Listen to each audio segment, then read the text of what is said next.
Tasmanian B160 beetle hook. So this is a common Jassid beetle. Test the temper. Sounds a bit bloody flat to me, but it didn't bend or break. A dab of cement to stop it from spinning. Back in the 1930s through to 1950, we had English gentry that come out to Tasmania and used to arrive here in September, August, September on the steamers. They'd stay at the Forth pub and fish the whitebait run in the Forth River until mid-October. They used to come up here to Myena and fish the Shannon Rise, and after the Shannon Rise finished they'd dabble around in Little Pine River and Great Lake and fish various dry fly patterns in Great Lake and catch those monster 16 to 30 pound brown trout that used to live in there. Then the last month of the year they'd go down to Lake Leak, hire a cabin down there and a gilly, and every cabin had a wooden clinker built dinghy, and they'd row the gentlemen out on Lake Leak and they'd fish the last month of the year with the Jassid Beetle, catching the wonderful fish of Lake Leak on the Jassid. And Lake Leak used to have the greatest Jassid hatches that were known in Tasmania. That was the renowned Jassid place. Through late 90s, 2000 onwards, few started to come in D, some in Bronte and some in Binny. A few over here in Penstock and a few in Arthurs. A few in Little Pine. They all come in April. I can guarantee you if there's a Jassid hatch on, Jassids are going on the water, the trout will be looking for them. They absolutely love them. So I've tied in an orange dub body, and then I've put a variant orange hackle over it, and now I'm going to get the scissors and I'm going to mutilate that hackle and cut it back to Jassid body size.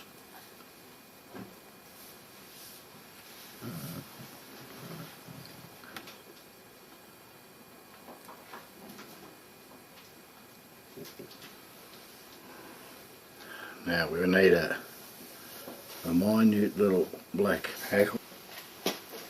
And all I did there, out the side of the camera, was make sure the barbels on the feather was sticking out the right way. Tie the hackle in front of the orange, shiny side up. Bring the thread forward to the eye, then a piece of this magic black foam here is the pre-formed 3mm there, thorax and wing casing of a Jassid fly that was laying in that box and has been in there for a couple of decades probably. Tie that in exactly the same as you would the foam for a mud-eye fly or a grasshopper on the side of the hook, and then bring it up until the foam is lying on the top of the hook. Yeah, 3mm. And it's got a segment in it. The wing casing behind the segment is 10mm long. The fore section to make the thorax from the tie-in point to the start of the wing is 4mm long.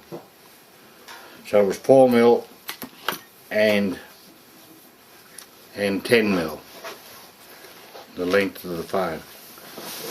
Now I just need a little wee tiny dab of black dabbing to build the thorax up with. Always minute amounts. It's all, when you get a bit of dubbing, you'll always get too much. So always wind it first of all clockwise and then anti-clockwise. And I'm even amazing myself because I never used to like to dub much once. Don't do it in one big go, have several goes and you'll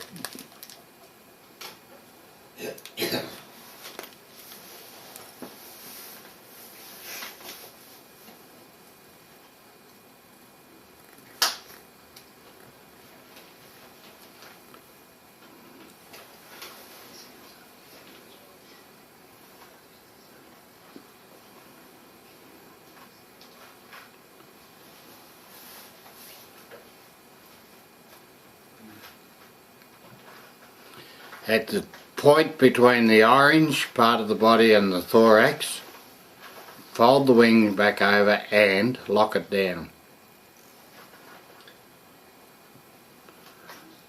Then wind on the thorax. Wind on the hackle rather. Not the thorax, the hackle. Sorry about that.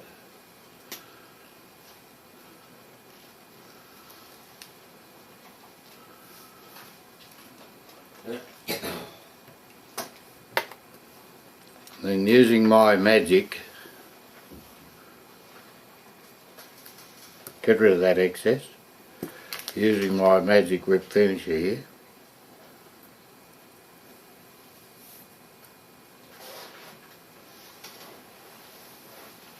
one whip finish through the hackle, one or two,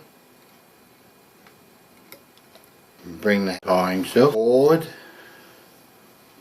and bisect the head again.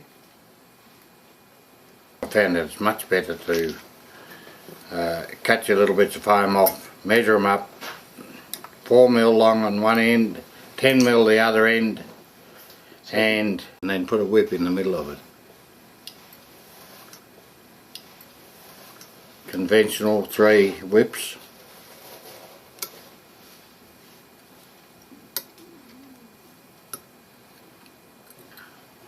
Now, the wing on that is much too long, so you cut it off at exactly the bend of the hook. So how do we keep the wing down flat? Go back one. The article in Fly Life was submitted by Peter Lever. Wasn't he a guide? He was a guide, yeah. Phil Highland? Yeah. Beecroft. Yeah. Yeah. He was... So that's if you've got that. We only have to cut the wing from the centre, cut the 2 sides off and give it a nice little peaked wing.